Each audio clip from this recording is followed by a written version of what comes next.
Hey everybody, this is Dan, And this is Ron. and this is Anominy Questionable Movies. And today we have a very special guest. Very excited to talk to her. We have Kathy McCarty from the band Glass Eye. She's done a lot of solo work. She was in the film Slacker, and she's been a fixture of the Austin, Texas music scene for a long time. And I've been a huge fan of her work ever since my older sister moved to Austin. And I found a copy, which I found actually at my mother's house a few months ago. I was super excited. I found a copy of this at the local record store, the Christine EP. That's My older sister, Carrie, she moved from upstate New York to Austin, Texas.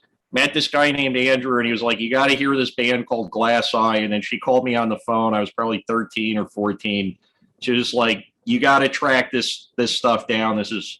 And I put this into the tape deck, and I don't know if this even runs anymore because I think it got played to death. But and yeah, I was a convert, and now she's on our podcast, so this is really exciting. You know, if it has been worn out, I do manufacture CDs with covers of that. Oh, cool. I mean, just because people want to have it, and I do not as yet have the funds to put it all out again. So I just make these little CDs for people who would like to have it, because it's not available, I don't think, on Bandcamp or iTunes either.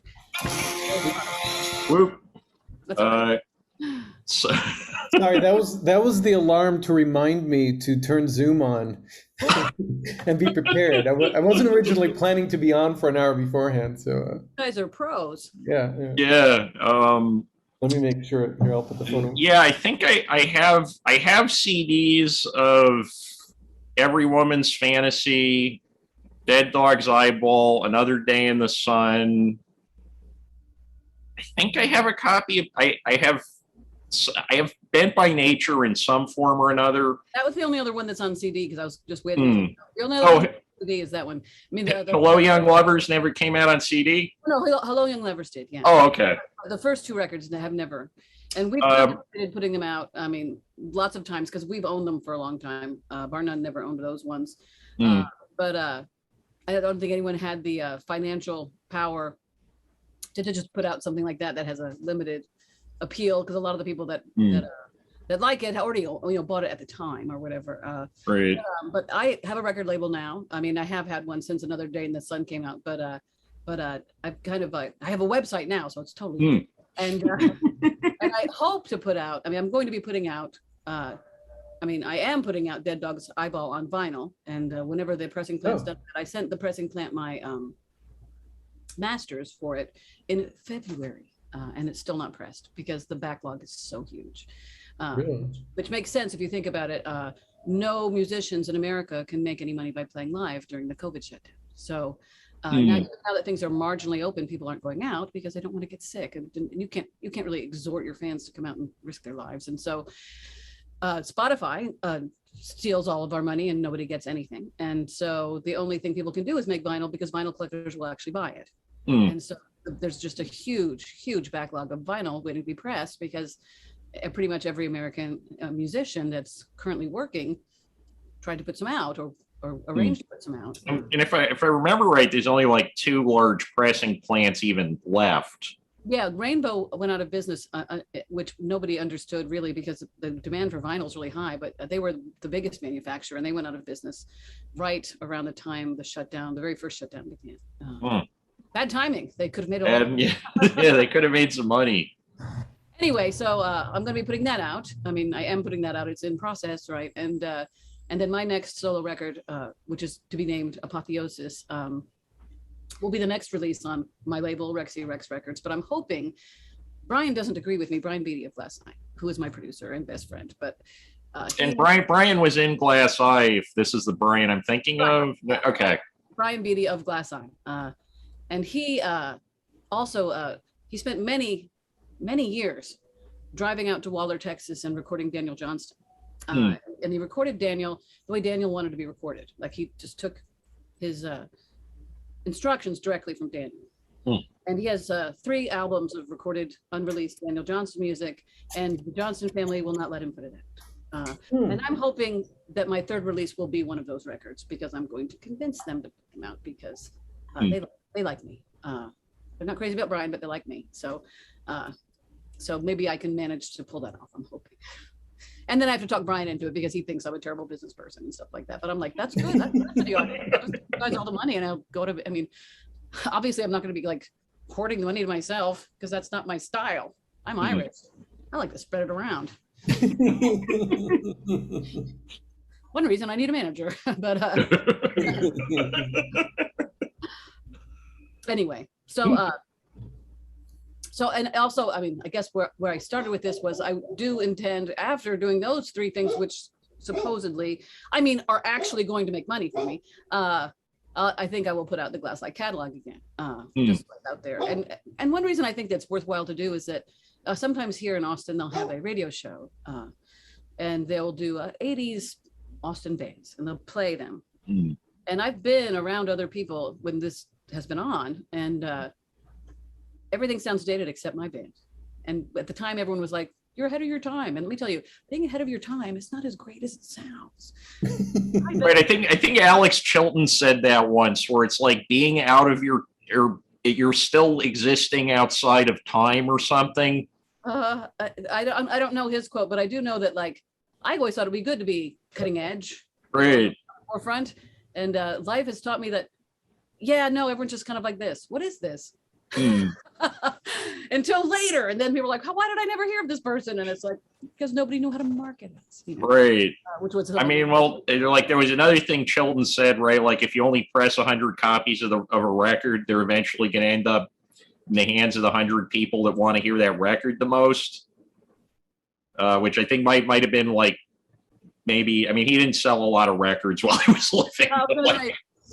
I think it's a good idea to print up a lot of records and sell them all. Yeah. I mean, it's probably, he probably would have eaten a lot better. But well, you know, there's one thing I'm going to like say, because it's something that's been bothering me for the last couple of months. And it should have bothered me before this, but it didn't really, because I wasn't that active. I have 1,200,000 ads on Spotify. If I had sold 1,200,000 records, I would have $1,200,000. As it is, I never got anything for those spins or ads, or what you call them, because Bar None kept the money, and I was unable to sue them for it, because the lawyer fees would exceed the $12,000 that it represents. So, musicians are really getting screwed, and people like music. People want music. It's not an unpopular art form. But between the shutdown and Spotify, musicians are getting crucified. And the only way it's going to change is if Congress passes a law. And most of the time, musicians and artists in general don't push that hard, because they really swallow this idea, well, if you were any good, you'd make a living. Or if you're any good, you'd make money. And so they tend to take it on themselves, like, well, I guess I'm not any good, you know, even if they have millions of ads. And so I do think that music lovers need to get involved, and we need to, because they're not going to change their Spotify formula out of the goodness of their hearts. Right. Oh, no. I mean, Spotify was set up to screw people over. Yeah. Yeah. And they've changed it in Europe. They've changed it a lot of places. And I do think it's something that is politically possible at the moment. And it's something that we need to contact our representatives about. No argument here. Yeah. What are you going to do it? I mean, you gonna write a letter? I have a lot of experience agitating, so I mean, Dan has experience leading petition drives, and it's great, because I mean, going on the attack. I do think that musicians need to do something about it besides feel sorry for themselves, give up, or complain. You know, and I do think that people care about music, and not a lot of people care that much. I mean, like, they don't care enough to write a letter, but I do think there are people out there who are, you know, musician adjacent, like people who are music lovers, or do a podcast like you, or a radio show, or write about music, who, you know, would like people to continue making it. Right. You know? Because you really can't continue making it if you're dead of starvation. Right. Know? It's not like most musicians are asking that much, you know, in terms of finances. like, we just want to be able to keep doing it, you know? And anyway, that's my little speech about that. Yeah, I mean, if there, I don't know if there is a coordinated letter writing campaign, but we'd be happy to put a link to it in the description when this gets posted. You know, a lot of people have tried and have talked about it, especially some people in larger bands have talked about it. But I don't think there's a really big nationally coordinated movement like there was a Fight for 15, you know. Of course, it affects fewer people, but it doesn't really affect fewer people if you're thinking about wanting people to continue to make music, liking musicians. Oh yeah, and like it sort of, and it kind of shows the kind of class privilege system within it. Like when Radiohead dropped that record with the pay what you want thing, it's like, oh, this seems cool from the outside, but you can only do that because you're Radiohead. You're like exerting Radiohead privilege, I guess. If that's a thing, it's a thing now. I just made it up. Now, now. Well, I'm really happy that when people who have, you know, a greater reach and larger power, you know, object to the system we currently are functioning under. But so I don't necessarily think. Well, I do think that there are some people who are big enough to where it's not going to affect them as much. You know? But be that as it may, I just do think it's something that people need to get behind and possibly bother Congress about, because they're the only ones who do anything about it. And right, like Tom York doesn't seem like he's happy, but I don't think that's because he's hungry. Right. Or having to sell his instruments to pay his rent, you know. Right. You know. And it's kind of egregious here in Austin, the live music capital of the world, where it's like, you know, the city has done next to nothing for the musicians or clubs or entertainment world whatsoever. In spite of they had I think a $2 million grant where they were going to help people with rent right when the shutdown happened and everything was shut. And it was dispersed in 10 minutes. There's a lot of musicians here. Wow. Great. And they didn't up it again. They didn't like go back and say, well, we need $10 more million. They were just like, oh, well, it's gone by. Sorry. Yeah, 2 million doesn't sound. You said 2 or 10? Well, either. About 2, I think, to begin with. I mean, that doesn't sound like a lot. It really wasn't, and not that there's anything wrong with this, because I'm sure they were doing the best they could to triage the amount of requests that they got. But people who had children under 10 were prioritized. You know. Okay. Fair enough. You know, I'm not going to object to that. But there are also a lot of people who, you know, just simply need to maintain not living under an overpass. You know? Right. Because most artists are living fairly close to the bone to begin with, you know. I'm fortunate because I've never made any money at all, hardly. So I wasn't relying on it. But I have a lot of friends who are genuinely, you know, professional musicians who've made a living for their family by playing music for decades, who instantly lost all income. And it's been very, very tough here. And so if people want to listen to your music in a way that actually gets you some money, what is the best way for them to go about doing that? Well, let's see. The very best way is to buy a copy of the vinyl Dead Dog's Eyeball. Okay. That you can pre-order it on my website because it's still being pressed. But when I get it, out they go. And the next best thing would be perhaps to go to Bandcamp and download Another Day in the Sun, because that's available there. And then also on my website, I have some things that are available, like the bootlegs I told you about, which are, when I was making them, I had an artist friend who said, how much are you selling those for? I mean, you're hand painting every cover. And I said, $15. And she was like, that's insane. They should be like $100. And I was like, my fans don't have $100. I'm perfectly happy to make $15. It's fine. So I mean, I actually made it to support myself last year selling those, and they're really quite nice. And I'm a good painter, and I'm also a painter in addition to painting. So oh yeah, and you painted the cover to Another Day in the Sun, right? Yes, I did. And what else would I recently like many musicians, and you may have noticed this trend, many musicians are also doing visual art because you can actually make something from selling it. You know, like Chad Fair and John D. Graham and Larry Seaman and Sela. I mean, a whole bunch of people. And Daniel Johnston. Right? He always did it. And so I got a little bit more serious about it when the shutdown happened, and I had a gallery art show earlier this year, and I'm the best-selling artist in that gallery. I'm a pretty good painter. I'm not gonna say I'm great because I haven't been doing it seriously the way I've been doing music, but I'm talented at it, and I also have a website that sells my paintings. And it's been nice. I mean, because when I got in a gallery, I don't know if you know this about galleries, they double your price and they keep half, right? Oh yeah. I was selling my paintings for $400 or $500, and so then all of a sudden they were $1,000 and $1,200 and $1,500, and I had to work my ass off to move those units. That's a lot of money, you know. I mean, I don't have that kind of money to. I mean, I might buy something like that, maybe if it was on a, pay every month until it's paid off kind of thing, But it's a lot of money to have, up front. But I managed to sell out of I think there were 9 large paintings in the show. I managed to sell 7 of them. Oh wow! I'm the best-selling artist in the gallery, but so Congrats. That's one thing that people have been doing for money. And like I said, I also made bootlegs, and I that Christine cassette I made. I redid the Christine T-shirt. Oh, nice. Sold that. Yeah, I have those on my site, and those are those still available? Because I would love to rock one of those. Totally. I mean, I don't think my site is fully functional, so it says T-shirts, but if you click on it, nothing happens. But I mean, I have the shirts. I mean, I have the. Okay, and I have PayPal. We can make this happen. We make it happen with PayPal. Yeah, that's what I use right now. And I signed up for Stripe, but I haven't figured it out yet. But I always thought that was the best graphic art that we ever had on a T-shirt. Just a good-looking T-shirt, looks good on everybody. And it's like the dinosaur skeleton thing. Yeah. Oh, that's awesome. Yeah. Okay. Yeah, that's lizard skeleton. But what's the difference? I mean, like, Oh, lizard skeleton. Excuse me. Oh, yeah, right. Because it has living with reptile. Or no, living with reptiles isn't on this album. Well, it's on Bent by Nature, but it's on EP.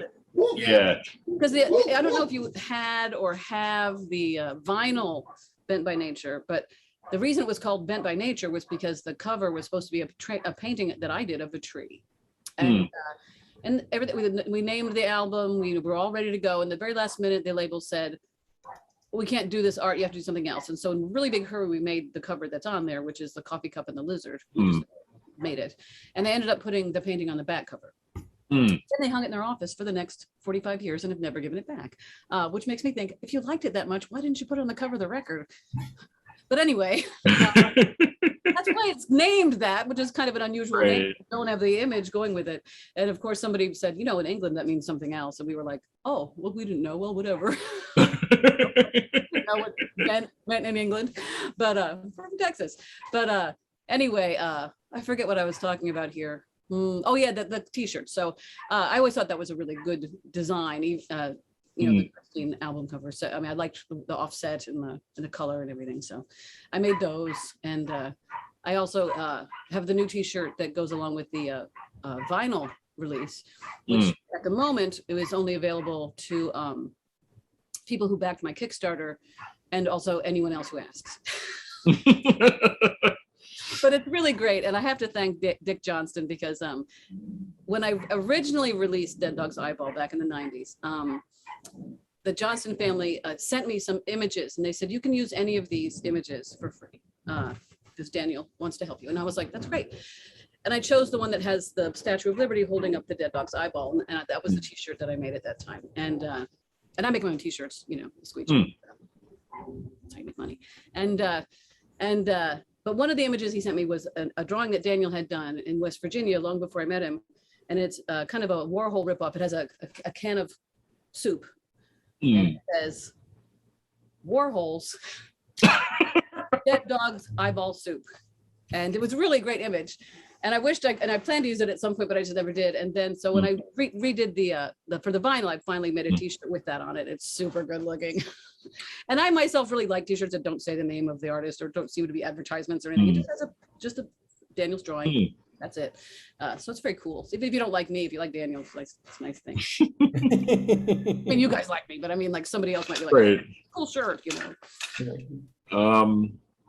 Yeah, and so I guess, like, I mean, these are questions I've been kind of wondering about for about 18 years now, but how did Glass Eye get started? Like, what was kind of the genesis of Glass Eye? Well, when you're in a rock band with people, you spend more time with them than is at all reasonable, more than you will ever spend with your spouse or children. And And I realized this because I have a Vulcan mind. And I said to myself, if I'm going to be around people that much, I want to be my friends and not just some people. I've got to be with a band with my friends. And so my two friends at the time, my two best friends that I hung around with were Brian Beattie and Scott Marcus. And they wanted to start a band. And I was already in a band. I was in an all-girl punk band called the Buffalo Gals. And we weren't very good, but I wasn't starting to be a pretty good songwriter. And we were interesting and fun anyway. And so we broke up. And I was like, well, what am I going to do now? And I thought, well, I'd like to play with Brian and Scott because that's who I like to hang around with. And they were starting a band, and they were not, I was locally famous, had a following. They hadn't done anything in town. And so I tried out for their band, and I was rejected. They said, you're not a good enough guitar player, which was, I'm not arguing that point. I'm not the musician either of those guys are, but I didn't give up. And I said to myself, okay. Well, but you got the pipes. What? You got the singing voice. Like I remember when I heard that tape, I was just like, I wasn't that good. I'd learned how to be loud, but that was about it. Oh, okay. Well, I don't know. There's a lot of feeling there. I don't know. I always really liked it. I like my voice. I mean, my voice is very moving, but I mean, it wasn't like it was outstanding at that age, 23 or whatever. And so anyway, I thought I can scheme and plan, and I thought, I'm famous, and they're not. If I can get them on stage with me and they can taste the adulation, hear the applause, hook them into sticking with me. And so I asked them, hey, I know you guys don't want to play with me because I'm not good enough, but would you back me up temporarily while I find some people that might want to play with me? And they're my friends, right? So they said, okay. And so they learned my 6 songs, and we booked a show, and we played, and we were super popular immediately. And they never ever asked to be released from this, and that's how we got together. That's great. And so that would have been like right before the Marlowe and Huge EPs got released. We got together in 1983, and I think we released Marlowe in 1984. Okay. And I had a roommate at the time. I lived in a warehouse downtown, which was very edgy at the time. And punk rock girls. And I had a roommate. I mean, a girl had moved in there whose name was Stella. And I just immediately liked her and got along with her really well. And Brian found out that she played keyboards and just asked if she could join the band. And I was like, well, yeah, if it's Stella. I mean, I like Stella. So then that's when she joined, probably when we've been together about 6 months or 8 months, something like that. She joined, and then we were a 4-piece. So that's how that all happened. Cool. And so you mentioned you were immediately like very locally popular. How did you end up getting? It wasn't immediate. It took like 2 years, but I was in a band that gigged regularly and eventually built up a following. Okay. And so the Marlowe and Huge EPs were self-released, right? If I remember correctly. No. Okay. Marlowe was self-released. It's an EP with 6 songs. And then Huge came out on a label called Wrestler Records. Okay. Which was a local label when we signed with them, but the guy that owned it moved to Los Angeles, and it became like a more remote label after that. And one of the things that happened to us a lot, and I guess we're kind of dumb, is that when we released something ourselves, like Marlowe or some of the cassettes that we put out, we actually got money for them. We'd go down to the record store and they'd give us a big check. We'd be like, we get money? We got nothing ever. We got nothing ever is what we got. Nothing ever. But we kept on pursuing this label thing. And I think that some of the bands from here and other places too, their way of making it was to be signed by a small label, and then a bigger label would buy their contract. And that happened to the Butthole Surfers. I think Scratch Acid, Jesus Lizard, a lot of people, but it never happened to us. We would be on this small label and they would never pay us any money, and that was it. And nobody bought our contract. And we never landed major label deal on our own either when we were unsigned, which was only toward the end there. For a while it looked like we were going to get one, and then it kind of fell apart. And so how did you end up with Bar None because Bar None put out the 2 original records before the Every Woman's Fantasy, right? Right. We signed with Wrestler Records. Our deal with them ended, or we got out of it or something, because the guy that ran it was kind of sketchy. And then Bar None had a really good reputation, and they had, They Might Be Giants had put out a record and then moved on to a bigger label. And Glenn's a very nice person. And so we signed with them and we put out our records, and they never really sold that well. I mean, I think that we were told that both of them sold about 5,000 units. It may have been more because it came to light later from a lawsuit that Freddie Johnston pressed against them, that they were totally cooking the books the whole time. But we were in Texas, really far away, and our way of finding out how things were going, like, hey, Glenn, how's it going? And he goes, oh, okay, I guess. You know, I mean, like, just believed him. You know, it was like, it didn't occur to us to question it. We obviously, it wasn't like there was some huge disparity between our, you know, the number of people that came to see us and what we sold. You know, so when we toured the country extensively for a decade, we really worked it. And we put in a ton of work, and we did all the work, and Bar None got all the money, essentially.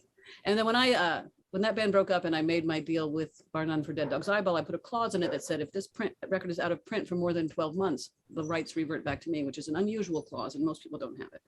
Well, that's what Alan Moore did with Watchmen, right? Like okay, yeah, he said like if DC Comics put it out of print for a year, the rights immediately revert back to him, but then it never went out of print for 40 years. But right. Well, you know, I had no way of telling. And also once the file sharing programs came in, how do you get that out of print? If it's on Spotify, is it out of print? You know? Right. It became a difficult thing to educate, but I was on Facebook one day and a fan said, why hasn't this ever come out on vinyl? I said, that's a really good idea. And I started pursuing it, and then I found out that like the rights had reverted to me some years earlier, and so I just claimed them. And then I had to spend a year trying to get them to send them to me. But it's funny that you didn't even realize that you owned it again. Find them. Oh, really? Because you were going to put it out on vinyl, and you seemed to know where they were when you were going to do it. But anyway, yeah, I don't think Glenn is the most honest businessman, but I don't hate him.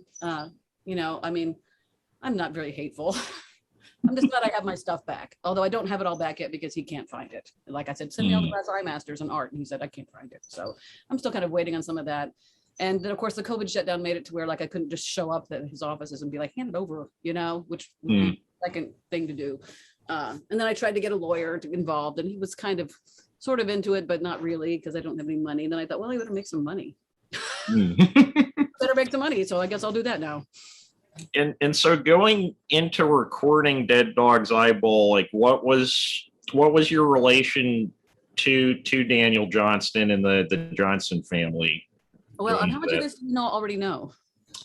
I know a little bit, but I figured, you know, audience, right? Well, yeah, we got an audience, so the more background, the better. Okay. Well, Glass Eye was the most popular band in town, arguably, at one point in the 80s, late 80s. And Daniel relocated to Austin because he was with a traveling carnival. And he got hit on the head really hard by the strong man who thought that Daniel was being inappropriate with his girlfriend, another carny. And Daniel got a concussion, and he was really pretty hurt. And he wandered away from the carnival, and he went toward the Church of Christ, which is what he belongs to, and tried to get help from them. And he talked to them, and they did help him. And they got him an apartment and a job. And he was just in Austin. He was, great, I'm where I need to be. I'm where all the music is happening. And so he started making all these homemade cassettes, and he would hand them to people, but everyone just treated him like he was a nutball, you know, because he cared. And also no one had ever heard any lo-fi music before. So people would put it on and be like, what is this noise? You know, because it was just playing his chord organ in his apartment, you know, and he wasn't good at recording it, things particularly. And, you know, you've heard it, right? Yeah. It's, I mean, it's very charming and direct, I think, because it sounds like he's just singing into a boombox. Yeah, which is what he was doing. Okay. And anyway, he was a big Glass Eye fan, and I'm gonna go ahead and like say this out loud because I mean I think it's kind of lost in the midst of time. But in his opinion, Kathy McCarty is the John Lennon of Austin. I mean, he just had so much respect for my writing and wow, my ability. And so he approached me at a show and gave me a cassette. And at the time when that happened, it was usually because someone wanted to open for us. I mean, that was how it was done. Like, can we open for your band? Because give a little backstory. That when you have a band and you want to get popular, you want to be seen by as many people as possible. And even if you're the worst band ever, some people are going to like you. So it's a numbers game. And so if there's a band that's popular, that it draws in 1,000 people, you want to open for them because even if they're just impatient waiting for the big band to come on, they still hear you. And some are going to like you. Some of them are going to be like, hey, I like these guys. All right. I might see you. And so I thought he was trying to open for us. I wasn't sure why he gave it to me. And I was like, sure, I'll listen to it. And I put it in my pocket and I forgot all about it because I'm really absent-minded. And also I didn't have a cassette player. I didn't have a stereo. I didn't have a car I was poor, you know? And so about a month later, we were playing again and he came over and he was so nervous to talk to me even. It was heartbreaking. And he asked me what I thought of his music. And like, I didn't want to tell him I forgot about it. I mean, I was embarrassed. And I said, oh, it was great. I really liked it. You can totally open for us. And then I sobered up the next day and I went, oh, man, I better get my arguments together to convince the rest of the band why I'm letting this guy open for us. It was not a Kathy McCarty kingdom, our band. It was a democracy and everybody had to agree. And so, I mean, some people might say, I want my friend's band to open for us and be like, oh, you get a certain number of favors. You know, it's like we tried to be really fair. And so I didn't have any way to play the cassette, but Brian had a boombox because he's a real musician, and would never live without a way to play music, and which I just lived without it, and just like in my head. And so I went to Glass Eye practice, which was at the house that he and Scott shared an hour early, so I could listen to it and get my arguments ready. And I put on the tape, and it was "Hi, how are you?" And about halfway into the first song, I went, "Oh my fucking God, that weird kid is a genius." The rest of the record, I was like, this is one of the strongest albums I've ever heard.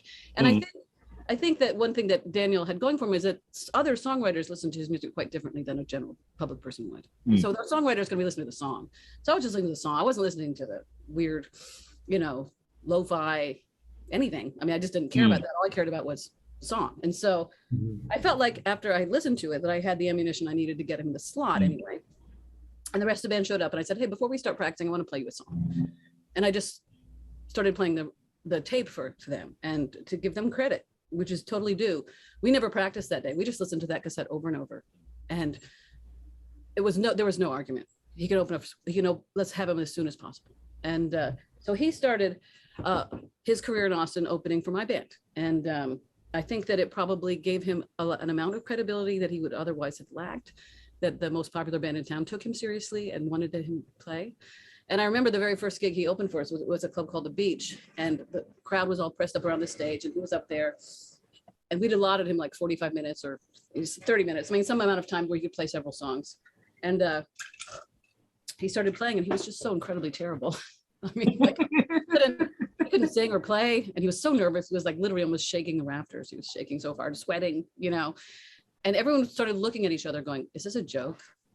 Is it a joke? What's going on?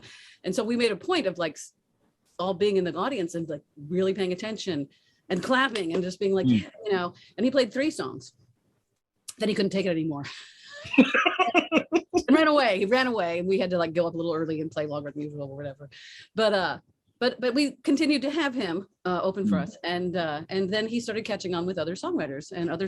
One of the things that he really wanted, I think the reason he actually gave me his tape was so we would cover one of his songs, because he was very interested in getting them covered by other bands, and we started covering "Living Life." That was the one that we did, and we did it for years, and other bands began covering him also, and he kind of took off. And then the MTV came to town, and he kind of was able to wedge himself in because he was a friend of ours, and we were in it. And anyway, that's how I knew Dan. And when Glass Eye broke up, I wasn't sure what I was going to do, because Stella and I both wanted to keep going. We felt like success was inevitable. We just had to stick it out. Just had to keep trying. And Brian and Scott were like this isn't fun anymore. Not convince them.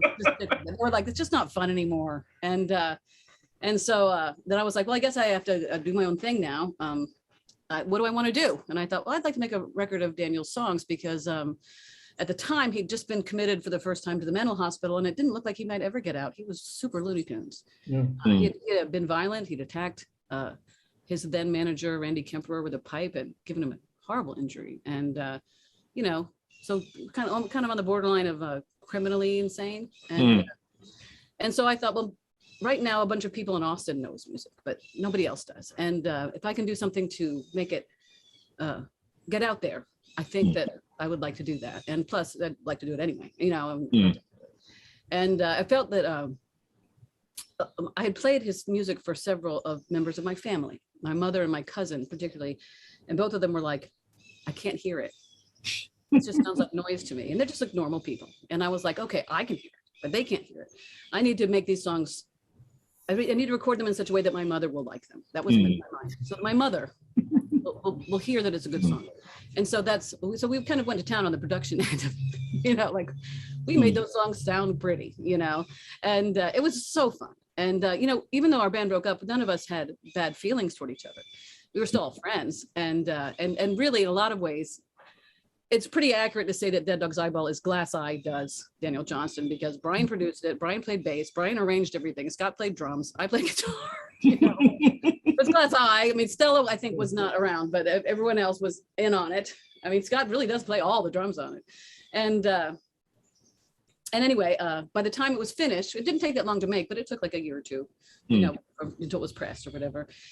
And by that time, you know, he'd been signed and was out of the mental hospital. And so the record, I think, Fun and Dead Dog's Eyeball came out at the same time, which I thought was, I kind of felt like he was like stealing my thunder, because I've been working on this for years, Daniel. But it turned out that a lot of people reviewed them together. It was like a story, you know, like here's a palatable version of Daniel Johnston, and here's himself, you know, and let's compare. You know, again, and it wasn't like people said I was good and he was bad. It was just people would say, well, they're different, you know, and it's good. Yeah, it's interesting you describe it like that, because I think the second release of yours that I found was because, you know, I was a teenager, I didn't have any money, so I'm just flipping through like the $3 bin. I found back when you could get $3 for used CDs. And I found a copy of Dead Dog's Eyeball, and I remember I tried to listen to Daniel Johnston a few times, and I was too young to get what was going on. Right, it's and not, that was when it clicked, was hearing you do it. Yeah. And then like I went back to the Daniel Johnston records, and I was like, oh, okay, this all makes sense now. It's like that's what I wanted to accomplish, was to kind of be a doorway for people who found it unlistenable to begin with, or too raw. I mean, his emotion is very raw on a lot of stuff that he does, and nowadays in the musical landscape of today, his stuff doesn't sound as odd as it did at the time. We're talking about the 80s, right? Like, big hair, big production, Duran Duran, or you know, what's his name? White Snake. Yeah, Bon Jovi, right? Madonna, Michael Jackson. So something that sounded so personal, intimate, and lo-fi. He kind of invented that art form. And now, yeah, the only like precursor, like the only precursors I can think of are like that Skip Spence record before he like lost it, or like the really late Syd Barrett stuff. Maybe, yeah. Maybe a little bit, but even then, it's like it's still in a studio, and it's still like there's some, you know, maybe the Raincoats, but even the Raincoats, like it's not the same thing. No, it's. I mean, I think that for a young person today listening to Daniel Johnston, they might be like, well, I've heard music that sounds like this before, but when it came out, it was just unheard of to record yourself in that fashion, you know. And when it finally clicked for me, I was sort of like, I just gotten a computer for my bar mitzvah, and I was like, I could record something, right? And like, you don't realize there's a lot of skill going into it, but at the same time, like, and I think I felt the same way when I heard the Beastie Boys for the first time. It's like, I could do this. Yeah. Right. And it's like, you can't do that, but it gets you over that hump where you're trying to do it at least. Right. Yeah. And like in my case, I mean, I never even considered recording anything except in a studio.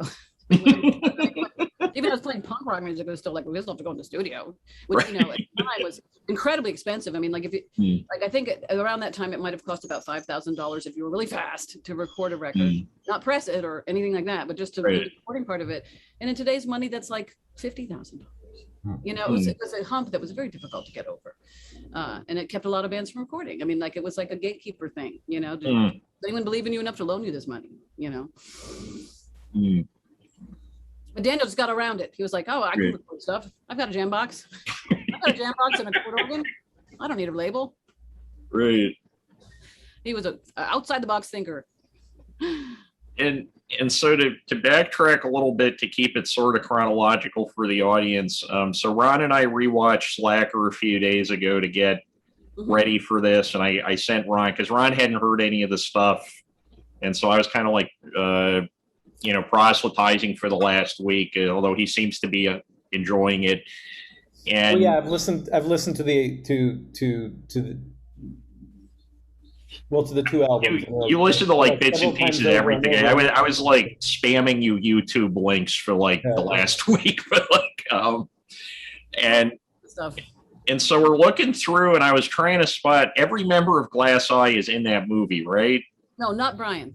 No, okay, Brian doesn't show up, but everybody else. Everybody else. I think that Linklater was a fan of our band, and that's why he asked us. I mean, I also think that I was typecast, which is fine. But I think they were looking for a frigid, sort of uptight spinster.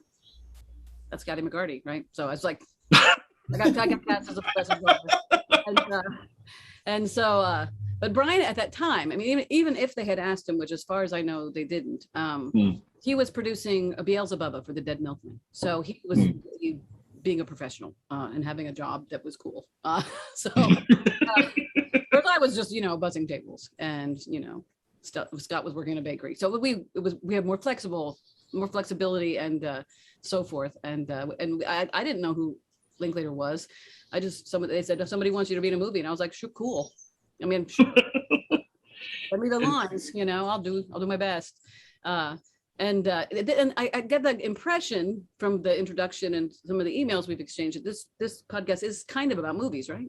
Well, usually it's about movies. I mean, really, when we do the interviews, it's just like Ron and I kind of brainstorm, like because ideally you're talking to somebody where you have a lot of respect for their work, because that's going to make the conversation a lot easier to do, right? Like I don't have to do like Letterman in the 80s stuff, right?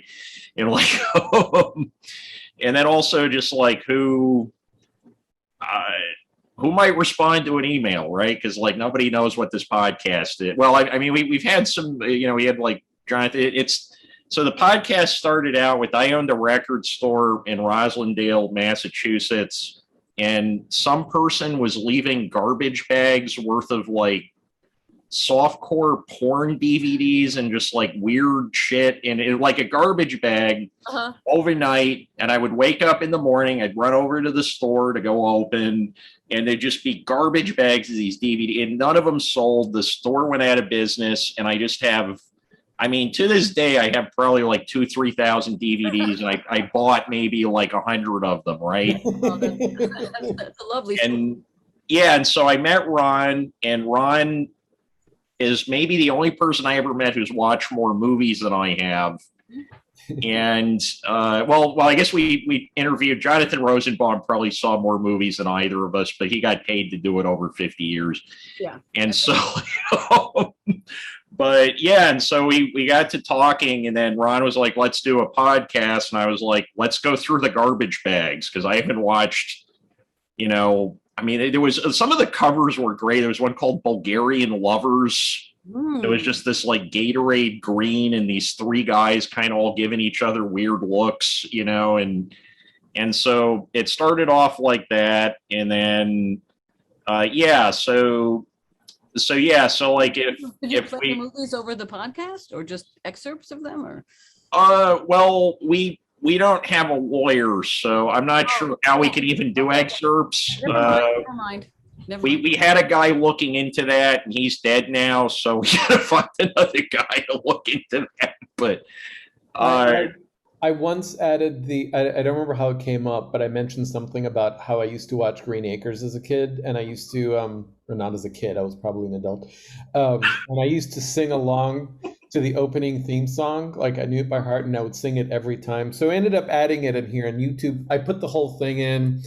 YouTube caught us. We got dinged, so I had to remove it. Although funny enough, we got dinged by a French band that did a cover of it.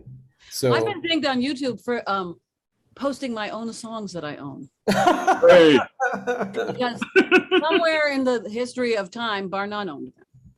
And so that's been kind of rough, because then it's like, Glenn, will you take the hold off my music so I can put it on YouTube? You know, he just wanted Right. to out, you know. Yeah, Glenn, if you're listening, hurt himself, you know.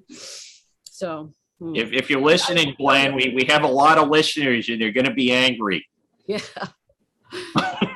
Anyway, so I assume we want to talk about the movie, right? Well, I mean, if you want to talk, I was going to ask, like, what was it like on set with that movie, because it gives it like a, huh? Have you ever been in a movie?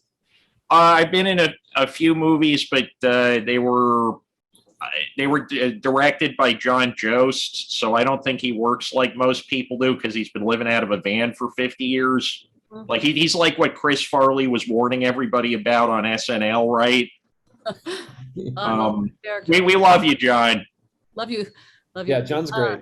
I had never been in a movie before, and so I wasn't sure what to expect. And I found out some things about movie making that I didn't know. Not that they're so terrible, but one thing is, if you think being in a band and sitting around waiting for sound check is boring, try being an actor waiting for them to use you. They make you show up at 4 a.m, no matter what, and they don't use you until like 4 p.m. You're just sitting around, ready to go, and then you get to do your thing a little bit, and it's just the ratio of waiting around and actually doing something. It's so much worse than being in a band, which is pretty bad. You know, it's like travel all day in your van, you do sound check, and you get to play for an hour. You know, but movies, it's like even more. It's like sit around for 12 hours, and then you stand there and you don't get to do anything, and they're just lighting you, and then you finally get to say your lines. You know, it just really took a long time. So it made me have a lot of respect for film actors, because man, it's really very. I think they the people that are on the technical end of making movies. I think I'm not trying to run anyone down here. I think they kind of tend to treat actors like cattle, because they don't want them to get an ego. Right. Get a star trip going on, and so they just kind of treat the actors rather badly, and don't have any respect for their time or needs in any way. And that's surprising to hear, because that was a pretty low budget movie. But it had a lot of people, and they had equipment that they had to set up, and lighting and shots, and they had a thing like in my scene they had one of those big tracks where the camera has to move down it for a long period of time. They had to get that all right, you know, stuff like that. And anyway, everyone I dealt with was on the film crew. I mean, they were lovely people, really, and some of them were my friends anyway. I mean, Dee Montgomery was a friend of mine, and some other people. But as far as just the process itself, I found it to be not very unglamorous, shall we say, very unglamorous, and I was still really happy to be in it, and I'm glad they used me. And I thought that I would be, because I had been on stage for a decade about at that time, and I felt that I had a certain amount of star power. I thought that I would really kill in my scene. I didn't study acting or anything. I mean, I didn't put any work into it, really, besides memorizing. Oh, we thought you were good. Well, thank you. Well, I felt that I was underwhelming. When I finally saw myself, I was like, oh, I thought I was going to be so much better than that. I mean, I thought that I was going to steal the movie, frankly, and I don't at all. I'm kind of wooden, not that good. And I was like, wow, I guess acting is something you need to actually study, like every other art form. Well, I think, like, if you stole the movie, it's not the kind of movie, like if somebody stole that movie, it would hurt the movie, right? Because the whole idea is you're kind of flowing between these various events. It's true. That's true. And everybody was really quite good in it, I thought. And recently I saw it when it came out, and I saw it at the 20-year reunion, and I saw it again at the 30-year reunion, or whatever it was, 40-year last week or something. It was this summer. And this time when I saw it, something struck me that hadn't struck me before, which is it's actually a very funny movie. And since it chronicles life as a would-be artist in Austin so very accurately, it always seemed more like a tragedy to me. I mean, it never struck me as funny before, but I guess I've gotten a certain amount of distance on it now, perspective, and I could see it like how hilariously funny it really kind of is, and that made me appreciate it more. You know, how funny it is, and we were surprised when it came out. I mean, it was kind of like a student film, like a big long student film, but that was kind of the level of glitz, right? Or whatever you call it. I mean, it was, you know, shot on Super 8, some of it, and so when it first premiered at the Dobie, which is like the theater near the university here, just a little, you know, college theater. I didn't think that it would catch on nationally the way that it did. I was really pleased that it did, because it seemed so very Austin centric, and also it was about our culture here that we had that we knew from touring was unique, that it wasn't like that everywhere, But all of the arts flourished for a long time in Austin because the rent was really cheap. It was like every single cool child or person from all over a very large geographical area, Texas, moved to Austin, and it was cheap, and there were tons of young people, and so tons of creative ideas, new approaches, things going on. And it was just a really, really vibrant scene on every level. Vibrant in music, obviously, vibrant in film, vibrant in theater, vibrant in visual arts, and it was so affordable that I don't know. It made a lot of things possible that weren't possible at that time in New York or LA, because those cities were both very expensive already by then. Austin is very expensive now, so I don't know. I don't know if that will continue. I mean, a lot of us are here, but we're kind of entrenched. But at that time it was very lovely. But it was also, I mean, one of the things that the movie stressed was because the overhead, so to speak, was low, a lot of people were slacking, not exerting themselves because they didn't have to. And there was some truth to that in some ways, but it wasn't true of my life when I lived here in my 20s. I had a job, and I would get up, I would kind of do shit during the day, and then I would go work all night. I worked in a restaurant, and then on the nights that I had off, I played music, and we had tons of rehearsals all the time, and we're constantly working on various things.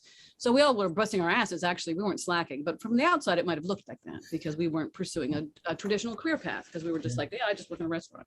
And I'm guessing your actual father didn't fight in the Spanish Civil War? No. That was actually my philosophy professor. When I showed up at the oh really at the shoot, I was really happy to see him, and he was happy to see me because I'd been a philosophy kind of my major. I was a Plan 2 major, but that was what I was concentrating on when I went until I dropped out to play music. But he was a really beloved character. Everyone was really happy that he'd have him around. He was a great guy, and but yeah, no, my father. And he's hilarious in the movie too. Oh, he's great. He was a really just a really fun person, and everyone was happy that he was there, and I was happy that he was playing my father. And I just tried to play the role that I was given, and to the best of my ability. But here's my really good story about it, which you may have heard. Okay, they told me, like, you're a repressed spinster who's taking care of her dad, and is essentially, he doesn't even appreciate it. And I'm like, all right. And they said, just bring down some clothes you think will fit that character, because there was no money for wardrobe. And so I had some sort of repressed looking outfits that I had, And I went down there to the wardrobe mistress the day of the shoot, and I said, well, I brought these 3 dresses and these shoes, and what do you think? And she went, just wear what you have on.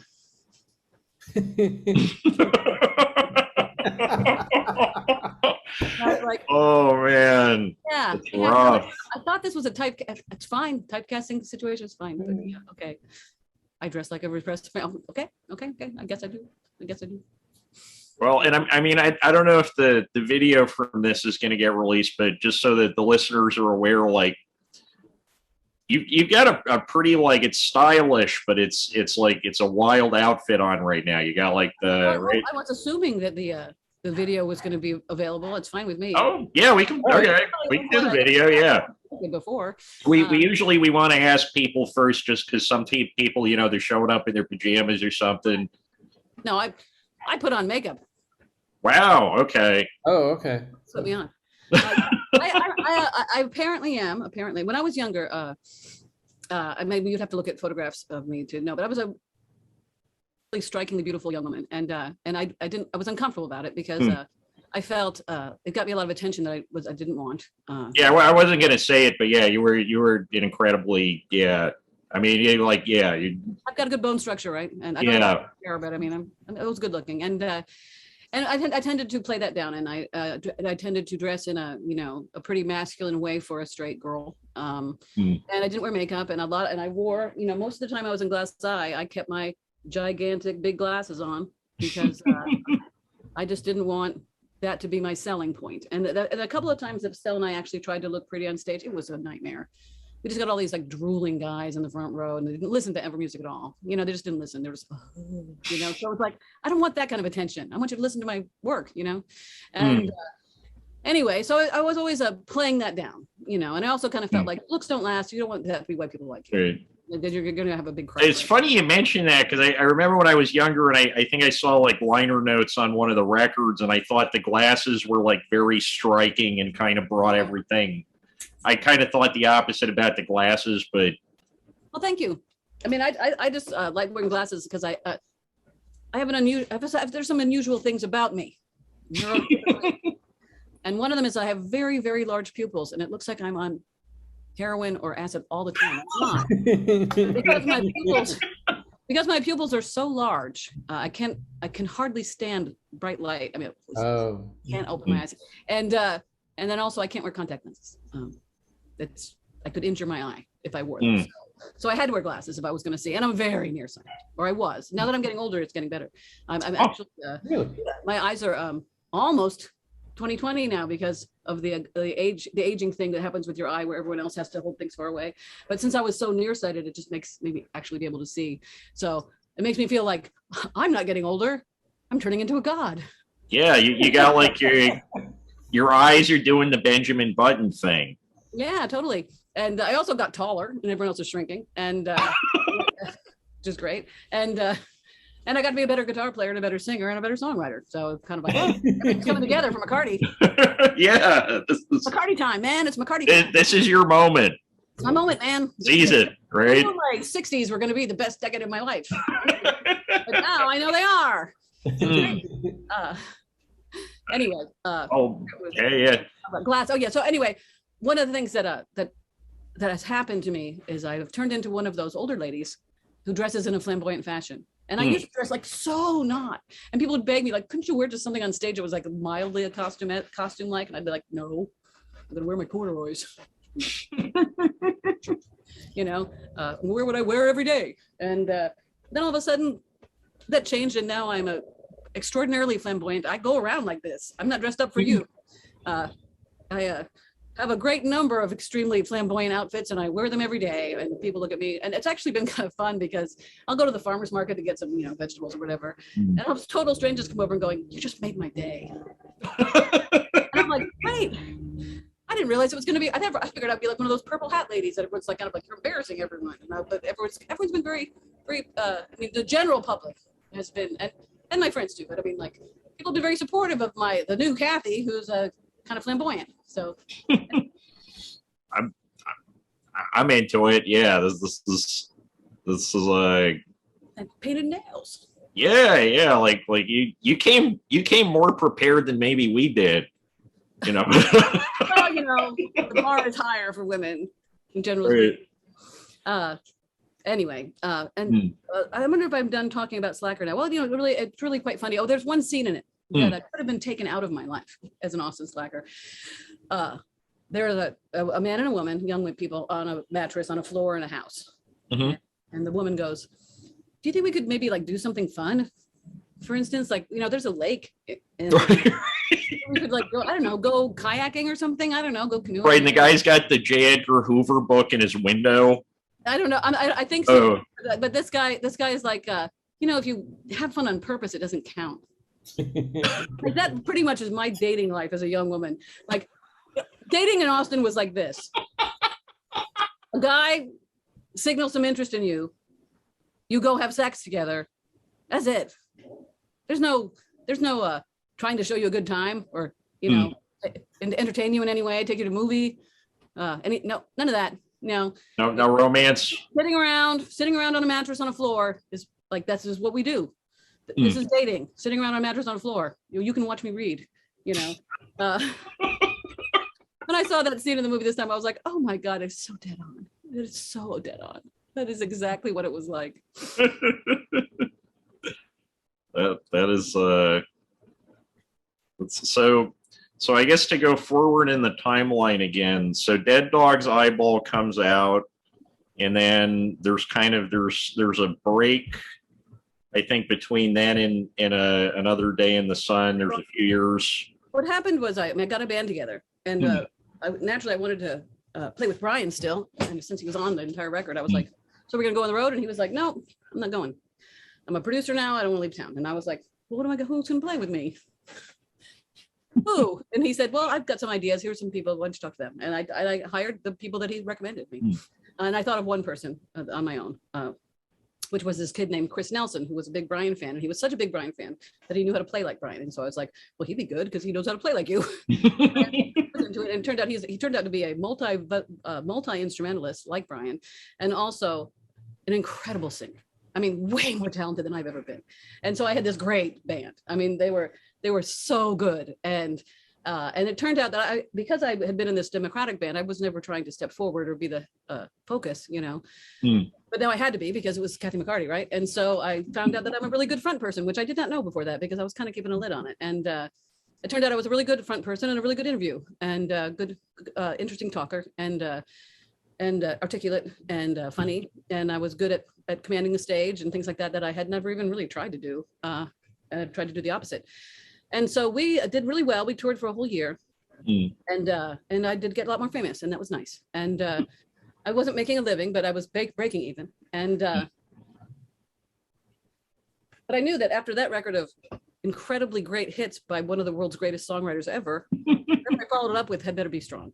And so I got a set of really good numbers together, and Brian and I started working on it, and it just took a really long time because I didn't have any money, among other things.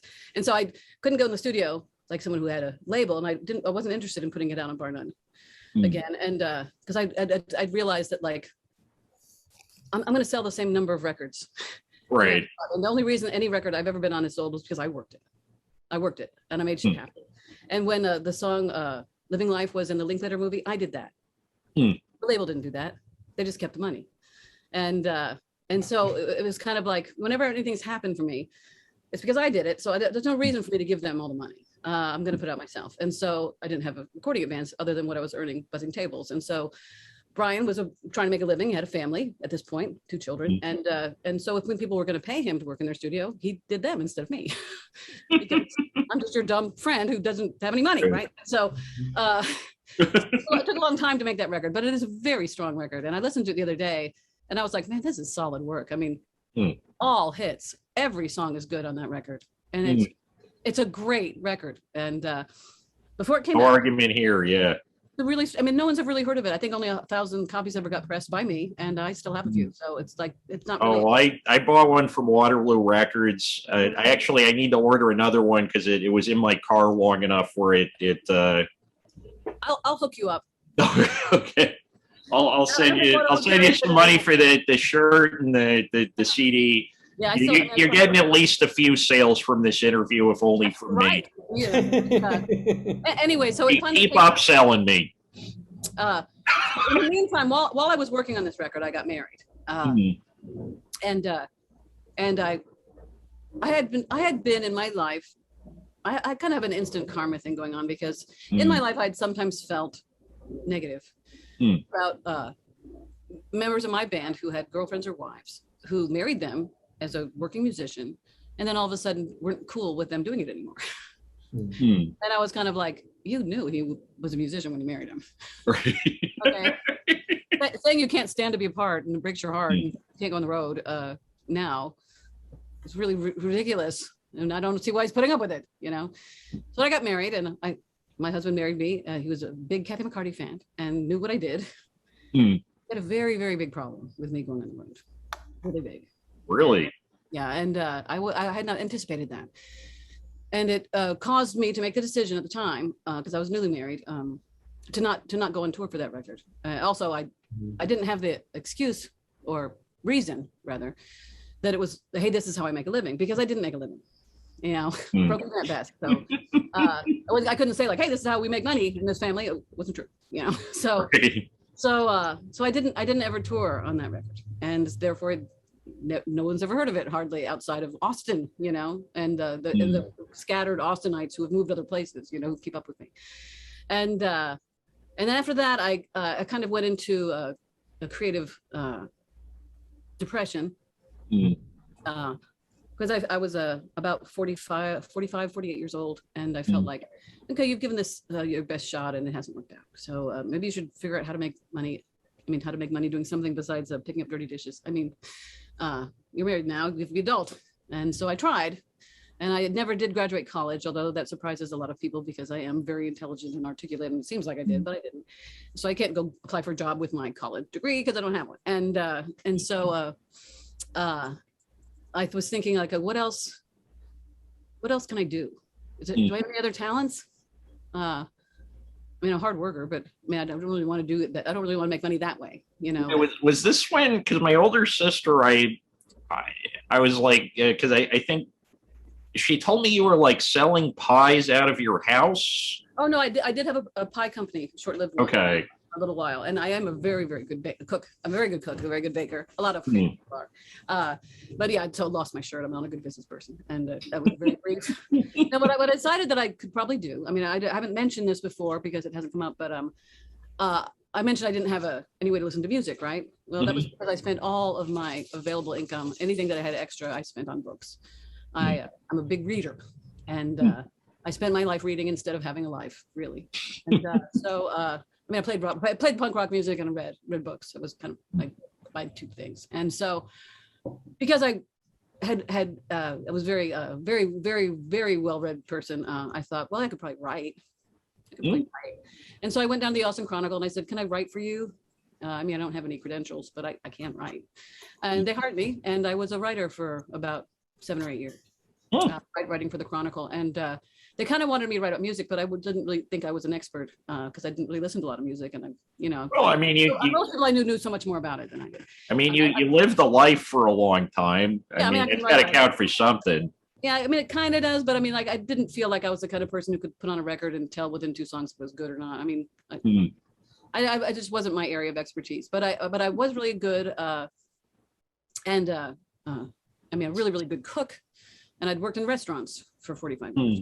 Or 35 years at that point. So I became a food writer, and this was right when everyone decided to become one, which was sad. But I mean, I actually, I knew what I was talking about. I could review restaurants and cookbooks and write about food in a way that was knowledgeable. So I did that for a while. And then at one point, my husband came over to me and said, you're not really very ambitious about it.